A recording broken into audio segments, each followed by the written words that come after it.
qué lindo que estamos juntos otra vez en más un programa. Nuestro programa de hoy vamos a dedicarlo a Pancho Sierra. ¿Quién no es devoto de Pancho Sierra? ¿Quién que en algún momento de dificultad nos juntó las manitos y pidió a Pancho y él te ayudó? Bueno, después de nuestros comerciales vamos a saber todo sobre Pancho, su trabajo antes de morir, después de morir. Hoy Panchito cómo nos ayuda y trabaja para nosotros. Ya volvemos.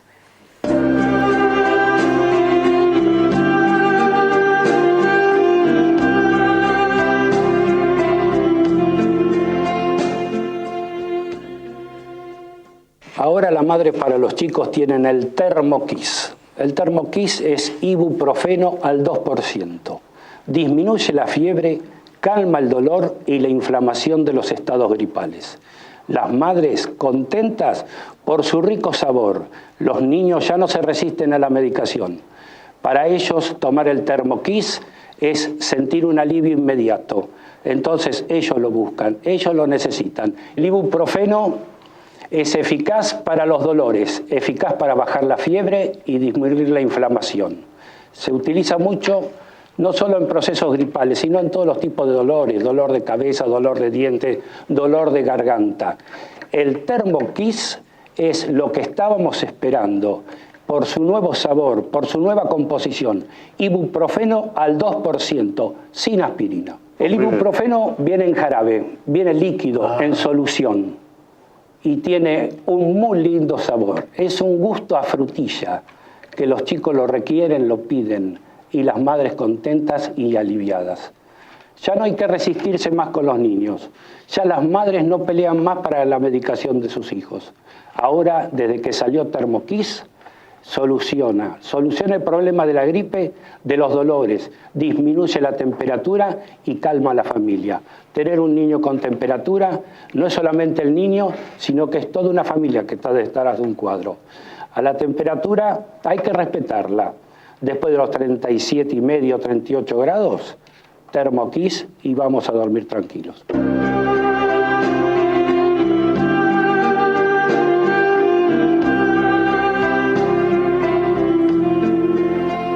Estamos con nuestro magazine espiritual y nuestro tema de hoy es sobre Pancho Sierra, lindo programa dedicado a Panchito. Estoy hablando con Héctor Soria otra vez. Gracias, Héctor, por estar con nosotros. Gracias a ustedes y a toda la teleaudiencia por invitarme otra vez. Bueno, gracias. Contame sobre este espíritu tan caritativo que reúne multitudes de gente a tantos años de diferentes religiones. Antes de comenzar a hablar de este gaucho de las Pampas, de este senador, vamos a hablar un poquito de su biografía. Es decir, él nació de don Francisco Sierra y fue hijo de Raimunda Ulloa. Familias de la burguesía, eran una clase acomodada. ¿En qué ciudad nació? Nació en la ciudad de Salto, en provincia de Buenos Aires, allá por el 21 de abril de 1831. Eran 6 hermanos, del cual él fue el más chico, el sexto. Después, don Francisco, el padre, quedó viudo, contrajo enlace por segundas nupcias y tuvo 6 hermanos de otro matrimonio. ¿Y Panchito hace parte del segundo matrimonio o del primero? No, del primero. Del primero. Él cursó sus estudios primarios en la misma ciudad de Salto, no obstante, después pasó a Buenos Aires, donde estudió en el colegio de Rufino Sánchez, donde hizo su secundaria, y después pasó a estudiar en medicina. Empezó sus estudios de medicina. Entonces su vida alternaba entre la ciudad de Salto y Buenos Aires. ¿Medicina ya era Buenos Aires? Claro, su secundario también en Rufino Sánchez. No concluyó sus estudios porque él, entre sus amistades, había una chica que era una prima, que era Nemesia, y es como que esa amistad llegó a enamorarse. Y un poco cuentan que fue por... como que lo descorazonaron, pero en virtud fue la influencia de los padres que se opusieron a esa relación, y él cayó en una depresión, en melancolía, y se retiró de la vida social, se fue a internarse en una de las estancias de sus padres, y estuvo allá mucho tiempo. ¿Cuánto tiempo? Y de esa depresión, de esa melancolía, surgió en él la contemplación, la meditación, y estuvo un par de años. Surgió allá renovado, tal es así que lo trataban de loco por las nuevas aspiraciones que tenía del mundo espiritual y todo, y la necesidad de ayudar a los desposeídos, a los enfermos. O sea, su vida transcurrió en medio del pueblo, en medio de la gente humilde y sencilla, sin desconsiderar las clases altas de la cual él pertenecía. Es decir, bueno, de allí él se mudó a Rojas, estuvo viviendo un tiempo en la casa de una señora, y ya después su vida transcurre en la estancia del Porvenir, que está en Rojas y Pergamino, en la ciudad de Carabelas. Ahí se dedicó, no se casó, no contrajo matrimonio hasta los últimos tiempos de su existencia, pero se dedicó a ejercer la caridad por excelencia. Él no aceptó su herencia, la herencia de sus padres, sino simplemente quedándose con algunos animales. Toda su vida fue volcada a la caridad, hacia sus semejantes, a la sanidad, a leer en esa pampa el mensaje del Padre, del Nazareno, y volcarlo hacia la gente que más lo necesitaba. Tal es así que trascendió su fama desde Buenos Aires a todo el país y distintos lugares. Su fama ya, vamos, ¿de qué? ¿De curador, de auxiliador? De sanador. Sanador. Él tenía una mediunidad de sanidad, hasta los animales. O sea, sus compañeros eran los animales y no había animal que a él no lo ayudara, siempre. Y bueno, él se dedicó, me acuerdo, contaba la historia, que tenía su cabello largo, plateado, sus rizos plateados, su melena al viento, siempre con el mate en la mano. Tenía una capacidad tremenda, es un potencial tremendo de sanidad y de evidencia, clarividencia, tal es así que él miraba el horizonte y su aura se expandía y ya la gente que venía, él ya sabía que era lo que tenían. Ya venían llegando hacia la estancia. Y él ya visualizaba el problema. Ya visualizaba el problema y la gente ya sentía mejorías antes de llegar. Tal es así que cuando... ¡Qué luz! Sí, tremenda la ayuda que él daba a la gente. Y en cierta forma, él cuando en sus idas a Buenos Aires conoció a don Cosme Mariño, que fue el director del diario La Prensa, que fue presidente de la Sociedad Espírita Constancia, del cual se hicieron amigos junto con Rafael Hernández, hermano de José Hernández, el autor del Martín Fierro, que ellos eran espíritas. Ahí conoció la Sociedad Constancia, de la cual se hizo socio, profundizó en los libros de Allan Kardec, tal es así que el libro del Evangelio según el Espiritismo, él lo tomó como libro de cabecera y lo difundió en su pueblo. En todas las pulperías bonaerenses se vendía el Martín Fierro y era leído el Evangelio según el Espiritismo también. Y en cierta forma fue un hombre misión, es decir, un apóstol de Jesús encarnado en el siglo XIX, en nuestra Argentina. Él derramó la sabiduría del mundo espiritual a través de la sanidad, nos dejó el mensaje de que la vida del ser humano no se extingue con la vida física, que uno es un espíritu en evolución. Fue un medium del pueblo, ayudó siempre a la gente sin distinción de clases sociales. Y uno de los más grandes dolores que él tenía, por ejemplo, cuando ayudaba a alguien o sanaba, era el tema de querían darle una remuneración o querían pagarle con favores y él tenía renuencia a eso, no lo aceptaba y se sentía muy mal interiormente. Porque él había comprendido el mensaje, después de ese gran retiro espiritual que tuvo, el mensaje por lo cual había venido a la tierra. O sea, ese gran dolor a nivel emocional, sentimental, despertó en él las grandes virtudes del cielo, ¿no es cierto? Y volcó todo eso al servicio de sus semejantes. Y es un exponente, es un ícono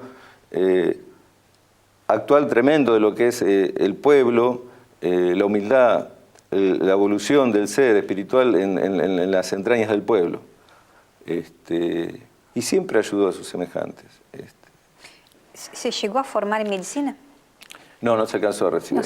Él abandonó, no se recibió. Él abandonó, largó todos los estudios en virtud de ese colapso a nivel afectivo que tuvo. No se recibió de médico. Es decir, esa desilusión.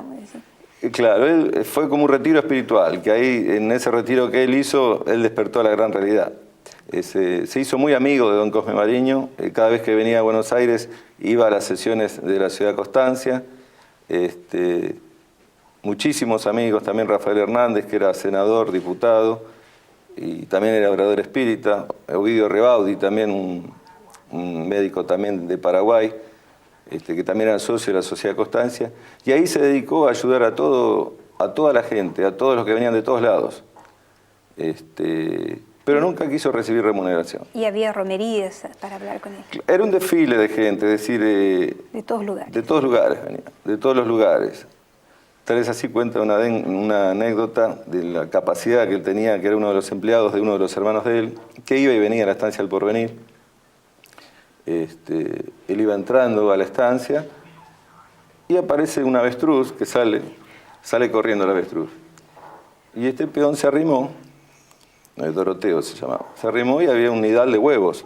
Entonces, ¿qué hizo? Apartó unos huevos, los escondió y tiró un cardo seco como señalización cerca a la huella antes de llegar al casco de la estancia de Pancho. Es decir, cuando vuelvo los recojo y me los llevo.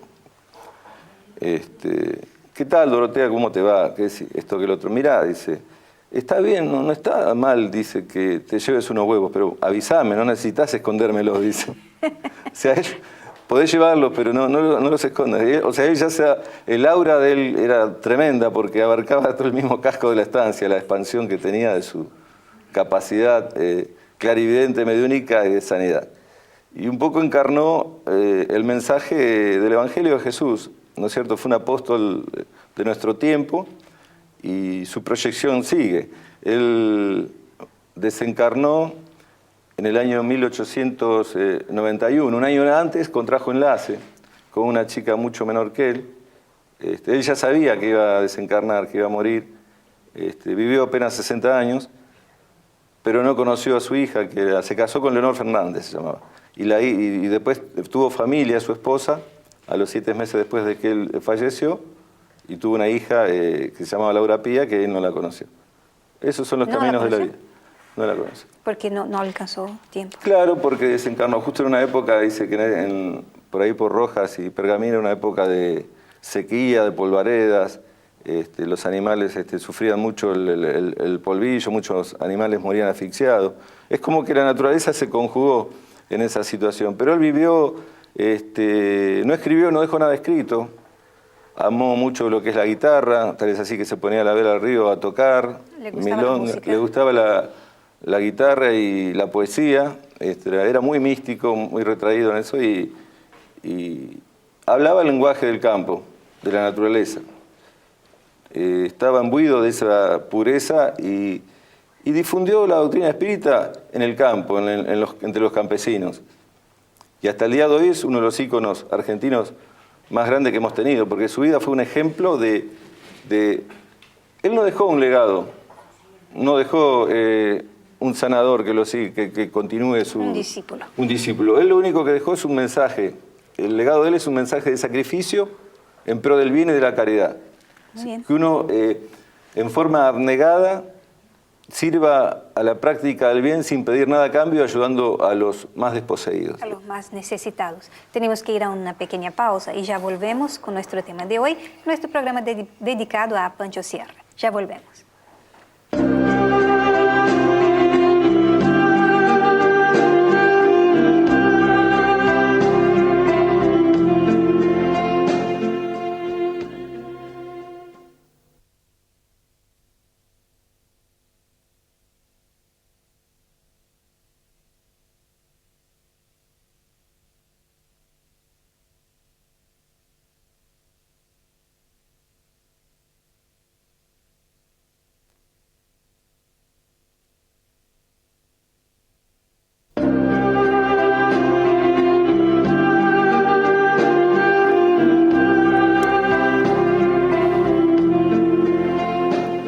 Estamos en nuestro programa de hoy, dedicado a Pancho Sierra. Yo estoy hablando con Héctor Soria, nuevamente.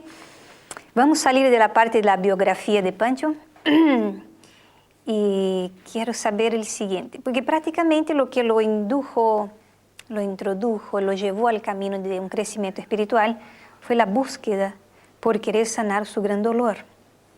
Es así.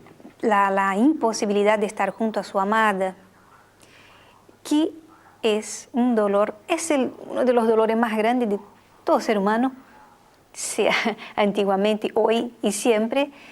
El ser humano se desarma cuando se desarma en una pareja. Cuando amas mucho a una persona y no pudiste estar con ella por X razón, es muy común que la gente entre en una depresión tremenda. Ni que hablar que hay un porcentaje que hasta va al suicidio. Porque no consigue ver felicidad sin esta persona. En fin, si vamos a hablar de los temas del corazón, es bastante, el territorio es grande. Pero a lo que yo voy es, Panchito, podríamos decir que él por afinidad, por haber pasado por este dolor y haber buscado el crecimiento espiritual para lograr salir de este dolor, los que hoy sufren por amor se agarran con mucha fe a Pancho Sierra para recibir una ayuda, para sacar este dolor de la ausencia de la persona amada y conseguir encontrar un camino de luz, ¿por qué no? Una vida nueva. Es así, son grandes luminarias, son espíritus luminosos que vienen a la tierra a dejarnos un mensaje, y su obra comienza en toda su intensidad cuando parten, es decir, ellos prosiguen hasta el día de hoy ayudando. Y la vida es una experiencia continua, si todo es un caudal que enriquece a ese espíritu, y por medio de la comprensión del dolor que uno vive puede ayudar a todos los que necesitan, en todas las áreas, pero él hasta el día de hoy prosigue ayudando, y el mensaje de él es la evolución del ser, o sea, el crecimiento, porque todas nuestras patologías, todas las etiologías de nuestras enfermedades físicas son de carácter psicosomático, o sea, la medicina ortodoxa ve al ser humano como un cuerpo físico, y nosotros somos un ser ternario, tenemos un alma, un cuerpo espiritual y un cuerpo físico, y todas nuestras patologías son de origen emocional, espiritual, están todas depositadas en esos pliegues de nuestra alma, que hoy por hoy la medicina está descubriendo y está aflorando a través de los distintos estudios e investigaciones esas terapias para la sanidad de esas enfermedades. Cosa que el maestro Pancho Sierra nos lo enseñó ya hace 100 y pico de años atrás. Él fue un adelantado a eso. Y desde los planos espirituales superiores, él fue un sol, el médium del pueblo, lo sigue siendo, ayuda a la gente que pide con sinceridad y con amor. Bueno. Sobre todo cuando uno quiere crecer interiormente, sin pedir cosas futiles, obviamente, siempre nos ayuda. Es un espíritu superior. Déjame preguntar, porque cuando hablamos de Pancho Sierra, estamos hablando de muchos años atrás, donde la mediunidad, el espiritismo, era un tema, si hoy aún es para minoría, para en aquella época entonces para media docena y media de la multitud. Y algunos que tenían su mediunidad y manifestaban esta capacidad de curar, de sanar, quizás con el tema de sanar no, pero mediunidad de ver, de adivinar, entre comillas, ¿no? Que sabemos que no es adivinar, es ver más allá. Pero para la gente, en algún momento él puede haber sido tomado como loco, anormal, atípico. Charlatán también. Charlatán. Sí, es posible. En esa época había de todo. Era una época, por allá en 1890, era un auge del espiritismo kardeciano, porque había muchos intelectuales, mucha gente importante, sobre todo acá en Argentina. Yo comentaba el caso de Cosme Mariño, que fue fundador del diario La Prensa y fue director de la Sociedad Constancia, que existe hasta el día de hoy. Rafael Hernández, José Hernández, eran todos espiritistas. Leopoldo Lugones, Alfredo Palacios, todos incorporaron ideas espiritualistas. Son grandes nombres. Grandes nombres. Tal es así, y José Hernández era espiritista. El autor del Martín Fierro es una obra mediúnica por excelencia. Y todos encontraron sus adversarios, pero lo único que trascendió fue el mensaje de ellos, porque los detractores desaparecieron. Hoy, hasta el día de hoy, que es un ícono del siglo XXI, la gente, seguimos hablando de Pancho Sierra. En definitiva, sí, es lo que queda, es toda esa sabiduría espiritual que ellos tenían, a través de los mensajes que recibían y de las aptitudes y facultades que tenían. En este caso, Pancho Sierra, la mediunidad de sanidad. Existía el curanderismo, existía el charlatanismo, pero él se enriqueció de la doctrina cuando conoció a estos señores, Cosme Mariño, Hernández. Los Hernández venía a las sesiones de la Sociedad Constancia cada vez que venía a Buenos Aires y adoctrinaba a la gente, o sea, las sanaba, pero el mensaje era de que uno tenía que mejorar interiormente para poder lograr la sanidad. A raíz de que nuestro espíritu es el que se enferma y después se manifiesta en el cuerpo físico. O sea, remediando la causa, corregimos el efecto. Remediando la causa, corregimos el efecto. Muy bien. ¿Él sufrió algún tipo de persecución, reprimenda, boicote? Realmente realmente era una personalidad muy grande porque se codeaba con gente así de la política. Era bien conectado. Sí, era muy respetado. Tal es así que cuando desencarnó, se fueron todos los delegados del espiritismo de Argentina, incluso Rafael Hernández fue encargado de hacer la oratoria, él era senador. Era muy conocido, que hizo mucho bien, era muy respetado. Habrá tenido sus detractores, pero eran una pavada para ellos esas circunstancias. Es decir, eran intrascendentes en cuanto a la obra que ellos hacían. Sí. Porque ellos eran espíritas, pero le ponían la firma a su filosofía, no es que la escondían para sí. No era algo que tenía que hacer escondido en una quinta muy lejos. Después de la medianoche sin que nadie sepa. Eran personalidades de armas tomar, es decir, en cuanto a su personalidad. O sea, pero fue un auge del espiritismo en esa época, porque había muchos científicos, ya sea de Inglaterra, de muchos lados, que investigaban. Por ejemplo, Guido Rebaudi, él se dedicó a la magnetología, que era a través del fluido magnético. Pues la mediunidad de Pancho era más popular, porque el magnetismo de la persona, ayudado por ese mundo espiritual, potenciaba todo su caudal y lograba esos que se llaman milagros, esas curas milagrosas que no son otra cosa que la aplicación de leyes espirituales, de las cuales no se entendía y que el espiritismo vino a explicar, y de las cuales Pancho Sierra fue un ejemplo viviente del mensaje del mundo espiritual, del mensaje del Nazareno, el Evangelio de Jesús, la práctica del bien, desinteresada, el amor por los demás. Teniendo Cristo como base, ¿no? Por lo que me decís.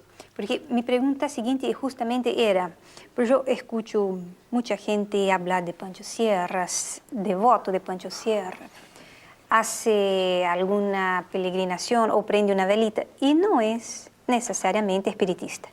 Exacto. Por lo que vos me estás diciendo, si bien Pancho era espiritista, se expandió tanto su luz, su trabajo de sanación, que él es acepto en otras religiones y personas sin religiones también. Respetó a todas las religiones, porque los ateos, vamos a decir. El que profesa la doctrina comprende el escalón evolutivo en el que está cada uno. Y uno tiene sus luchas, sus incomprensiones, porque en sí eran incomprendidos, pero todo eso desaparecía, por eso digo, era intrascendente los opositores, porque eso desaparecía cuando venía un enfermo y que necesitaba ayuda, gente desahuciada por la medicina ortodoxa, gente de toda clase social. Y cualquier tipo de problema, ponemos que no era un problema de salud. Y te ayudaban todo, porque era un mentor, te aconsejaba, si te no era estimulaba para sanar, la fe. Había siempre un buen consejo para dar, orientando y guiando. En todo sentido, tal es así que aconsejaba la lectura del Evangelio según el Espiritismo. Fue un libro muy aconsejado por él, el cual él lo usó como libro de cabecera. Bueno, tenemos que ir a otro corte y ya volvemos con nuestro tema de hoy, que es Pancho Sierra. Ya volvemos.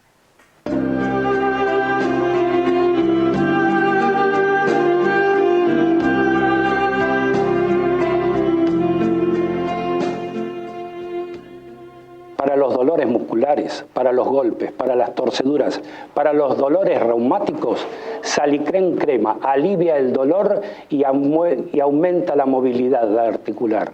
No te olvides que Salicren Crema es la solución. Para eso está hecho. Salicren para los dolores reumáticos. No solo que disminuye el dolor, sino que aumenta la circulación. Al aumentar la circulación de la zona, va a aumentar la movilidad. Así que para aquellas personas que estamos cerca de la tercera edad, no nos olvidemos que Salicren Crema es la solución.